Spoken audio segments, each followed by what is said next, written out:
Right, we are a go. Welcome back to the Unconventional Coach Podcast. This is episode 40, and this is the first podcast in the podcast studio, which is in my home at the moment. But I'm so excited to do this podcast because this is something that I wanted to do for quite a while. And being 100% honest, I never thought that it could happen. Like, I know that sounds silly because it's like, well, all you've done is bought a light, put a sofa in your office, bought a mic stand, bought a table that you can't even see in this video. But when I first started this podcast, I was putting off starting the podcast for ages. I was like, oh, I really want to do a podcast because I feel like this is the best way I can communicate with people. I'm not very good at like writing, and you can tell from watching me, I'm a very passionate, gesturing individual. And the thought of a podcast I was like, well, podcasts are what you do when you've got a lot of followers, and I don't have a lot of followers. And I spoke about this before, and the main sort of subject of this podcast episode is going to be, really, I wanted to title it Lessons of Lockdown, because I feel like I've learned so much about myself since the whole lockdown situation, which is literally coming up to a year. I've grown so much within this time. I've achieved so much within this time, but it hasn't come without sacrifice, and it definitely hasn't come without struggles. And what I'm sort of learning now is I'm a very different person now than when the lockdown started. So that is what this podcast is going to be. It's going to be me chatting a little bit about what I've learned through this lockdown, and just a little bit about my journey through this lockdown. And if you're not watching, if you are listening to this podcast, then make sure you check out the YouTube if you want to watch it and see my really cool podcast sign. But like I was saying, back to the podcast, it was something that I thought I could only do when I had a lot of followers, and something that I'm learning now, and something that I think is really important if you are someone who is trying to start a business or just questioning yourself. Like, I know a lot of people at the moment that are actually moving into online coaching and personal training, which is amazing. And I think it's really important to know that everything will take time. And although you see so many people on Instagram that you think are doing well, again, you think are doing well, it doesn't necessarily mean that they are. Social media and Instagram is a place where you can really, because I used to do this, I used to fake it till you make it. Do you know what I mean? I would ask myself questions on my stories because no one was actually asking me questions. And it can be really hard when you start out. And for me, my online coaching took off in lockdown. Like, I am at the max capacity of clients that I'm willing to take on, which is amazing. And 2 years ago, this was not the case. 2 years ago, I had nearly 2 years now. It's Bear's birthday on the 13th of March. So nearly 2 years to like the day, I was only just transitioning onto online coaching. I had been personal training for 2 years, doing 40 odd hour personal training weeks, which was brilliant. But I knew that when I had my son, I couldn't continue this. So online coaching was a good option. I had tried to get into online coaching and it just never happened. Like, I didn't have the reach for it. I wasn't reaching out people that needed online coaching. And I think a few years ago, it was never really a thing. Everyone wanted personal trainers. But for now, I think it's definitely more people are going to an online coach instead because of the benefits of everything to do with online coaching. But when I had Bear, I put all my clients, or the clients that did want to carry on with me online, which was maybe 10 to 15 personal training clients. But most of my clients, like I said, I was doing like 40 odd hour PT weeks. So those clients were having 2 or 3 sessions a week. So I was earning good money. I was doing really well. I was really fortunate that when I started personal training, I went into a private facility where I could charge more. So for me, I was earning 3 times more than I'd earned in a basic job, and I didn't have a house. Do you know what I mean? I didn't have any commitments or anything. And then when I found out I was pregnant, I was like, oh crap, okay, well now I've got to deal with all of that. And coming to the end of my pregnancy, I decided that I was not going to go back to full-time personal training after I had my son, because I just couldn't. Do you know what I mean? I couldn't do 40 odd hour training weeks with clients, and like, who's going to look after my baby? My partner is a self-employed full-time worker as well, so that was challenging, trying to decide what to do. So I decided I wasn't going to go back to full-time one-to-one. I would take on a few one-to-one clients whilst I built up my business. So the adjustment there was so hard. I had to go from earning like $3,500 a month to earning like 1,000, and that was such a kick in the teeth. And I don't want to sound like I don't want to sound ungrateful or like, what's the word? I don't know what the word is, but I don't want to sound, because I know some people make that a month. Do you know what I mean? From a full-time job. So, but for me, it was really challenging taking that hit, because I felt like almost my worth had gone down. Like my physical worth, because I was earning less, made me feel less about myself. So that was so hard to adjust to, and so hard. And all I wanted to do was to grow my online coaching and grow my business and earn more money, and I did that. Like, I now earn more than I was when I was a full-time personal trainer, and I still have my baby. I look after my baby.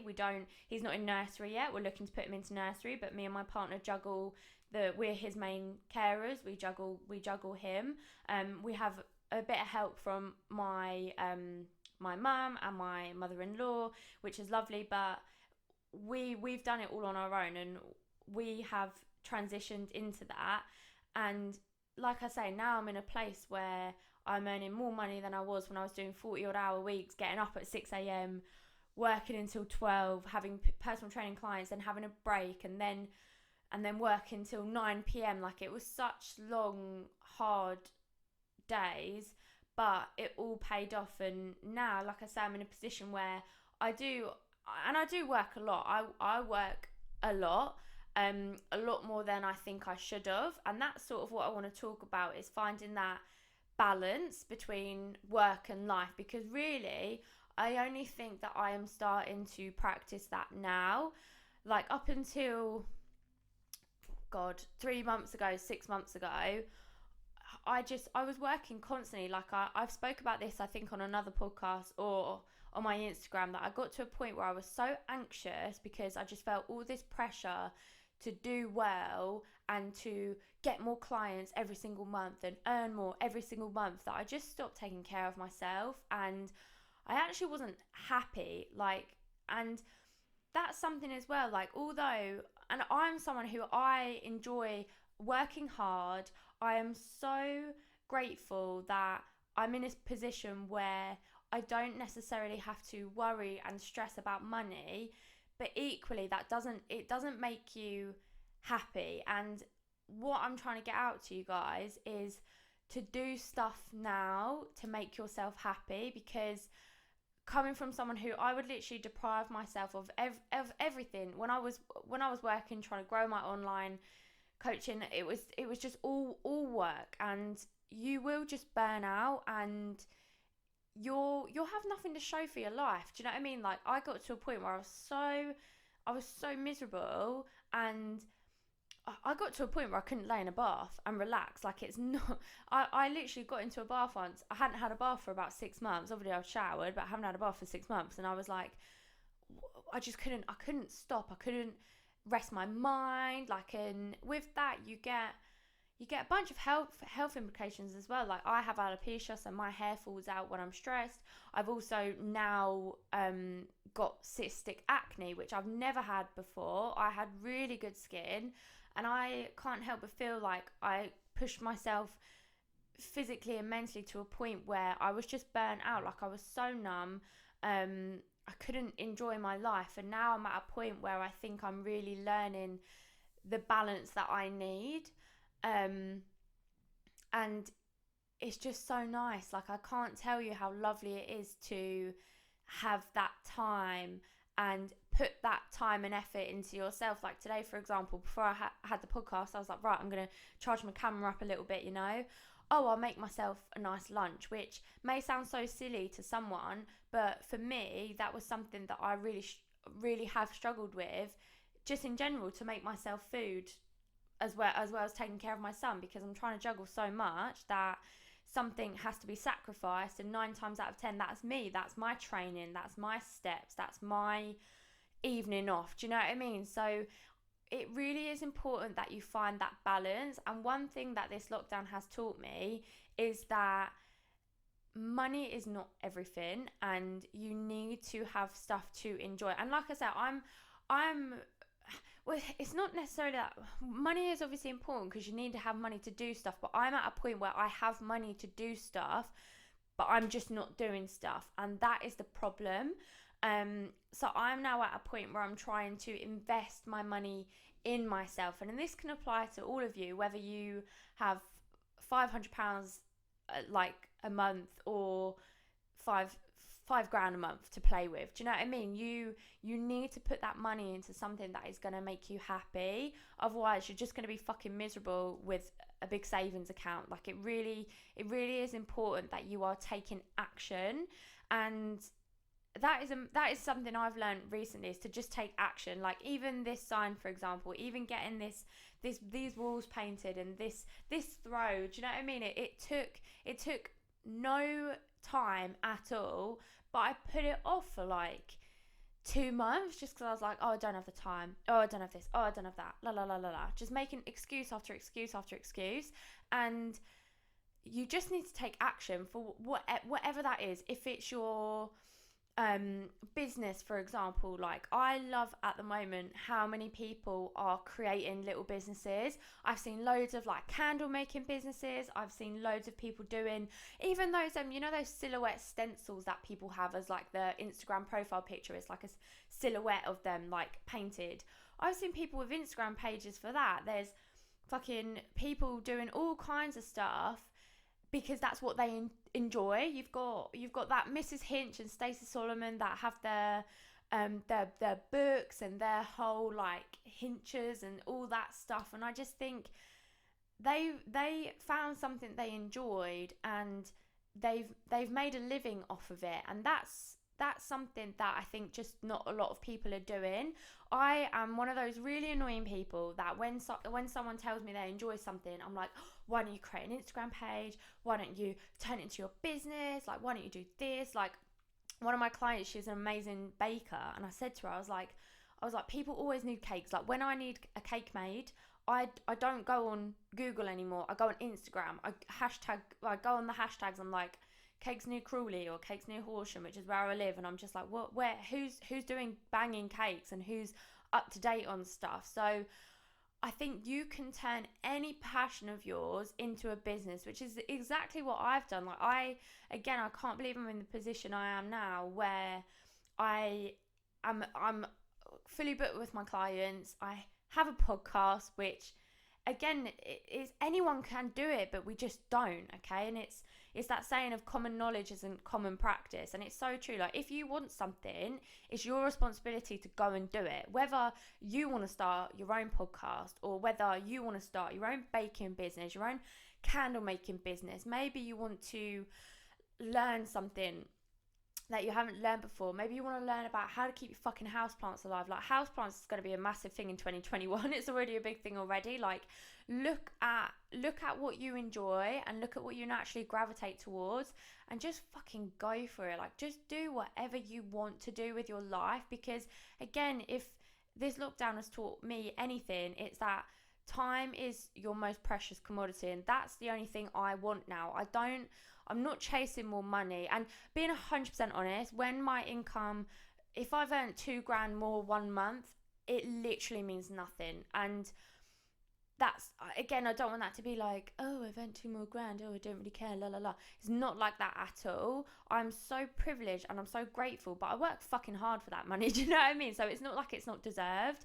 It's just like, okay, cool, 2 grand more, lovely. It doesn't make me any more happy than I know having experiences with that money is. And that's something I really want to do. Like, when this lockdown is over and we have our freedom back, all I want to do is go and see the world. Like, I'm not kidding you. All I have the urge to do is just travel. I want to take Bear to Bali. I want to go to all these places that I haven't been to, and I just want to enjoy my life. And I'm reading a book at the moment which is called, well, I'm listening to it because I don't read. I'm listening to a book at the moment which is called Lost Connections, and it's all about anxiety and depression. And the part of the book I'm onto now is talking about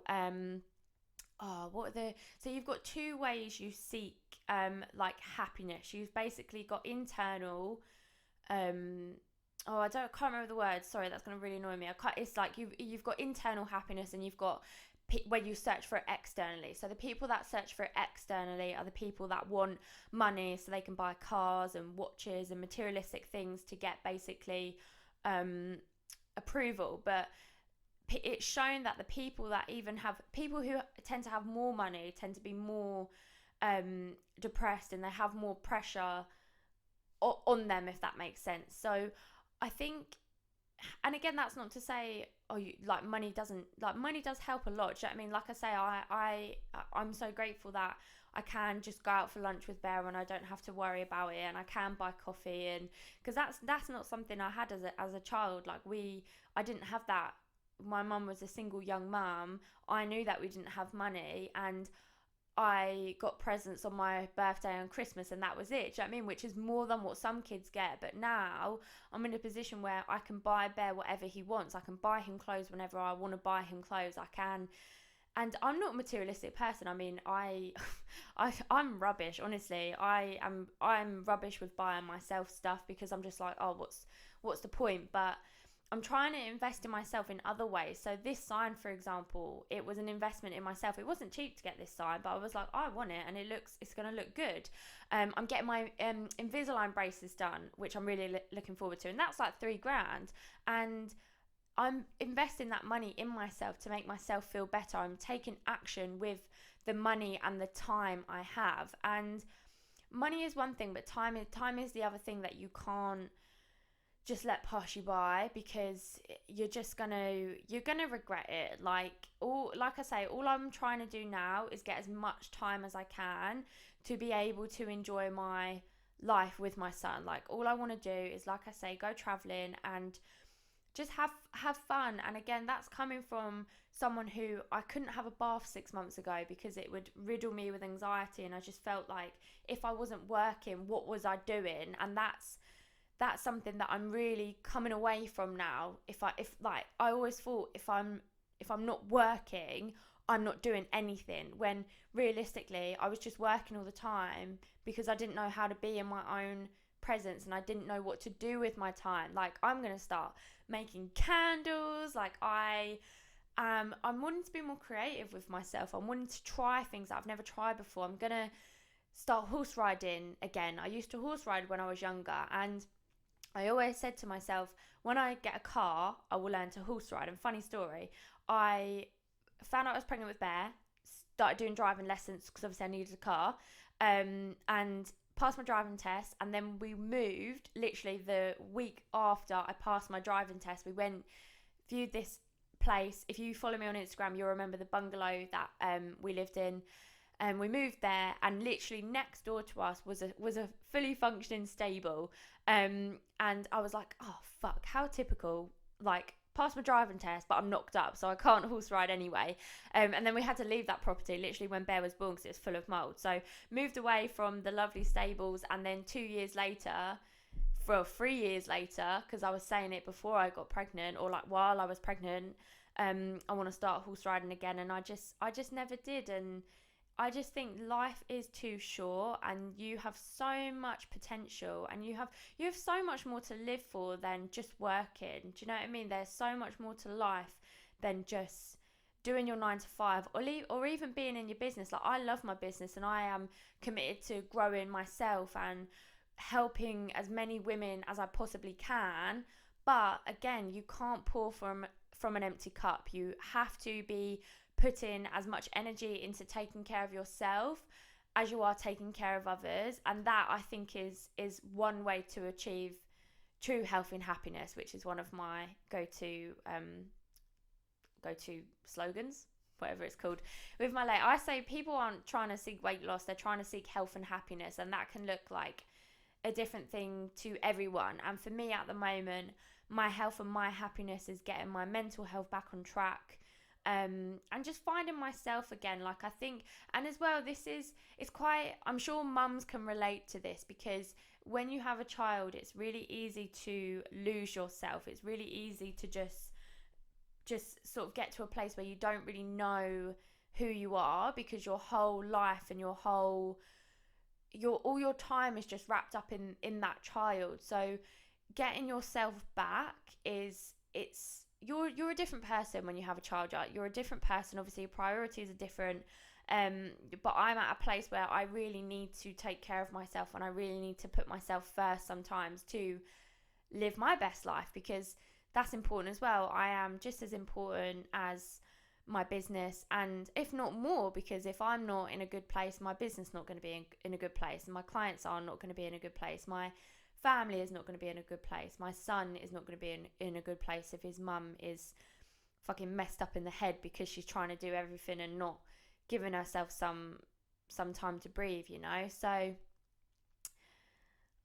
this felt like a really nice offloading podcast. I need to check and see if my thing is actually still recording, because my Mac has moved away from me, so I don't even know. Oh yeah, we are 21 minutes 55 seconds we are on this podcast episode. So I feel like I've said everything I wanted to say this episode. Like this, I really just wanted to just sort of express where I am at the moment. And I know this whole lockdown situation has been so hard for a lot of people, but it's important to remember that you are in control. Like, don't focus on the things that you can't control, which is obviously the lockdown. And do you know what I mean? You can't control that, but you can control how you react to it, and you can control how you spend your time. Like, we have more time than ever now. I've said this before, but it's true. There's so many things that are not a obstacle for you right now. You have so much more free time that it's just such a waste if you're not putting it back into yourself or into something you enjoy doing. So one thing I did actually that you might want to do is I have wrote a list of things that I'm going to do when this lockdown is lifted. So things are like go horse riding again, go abroad, I'm going to get my hair done, I'm going to get another tattoo, and that's all I can think of at the moment, because they were the things that I really wanted to do, is like get my hair done and get a tattoo. Already doing my Invisalign, which is fabulous. But if you're looking for something to sort of give you a bit of inspiration or motivation, or just sort of make yourself feel a bit better, then I would suggest doing that. Like, write yourself a list of things that you want to do when this lockdown is ended, and just start putting that into motion. And I mean, like I said, I've really rattled on in this podcast. I just felt I needed to offload sort of what I'm thinking and what I'm feeling right now, and hopefully it can resonate with a few of you and you can get what I was trying to say. But I just think there's no time like the present, and all the most important thing is doing things that is going to make you happy, okay? And again, that's coming from someone who really was not, and I'm now taking control back, and I'm doing things that I know are going to help me, my family, and my business and my clients in the future. So right, I will leave it there. I hope you have enjoyed this first episode in the podcast studio. I cannot wait to continue doing these videos on YouTube. I need to figure out how this all works. Again, I don't really know. It took me a while just to connect this stand to the fucking table that you can't even see. But thank you for joining me, everyone, and I will see you in the next podcast.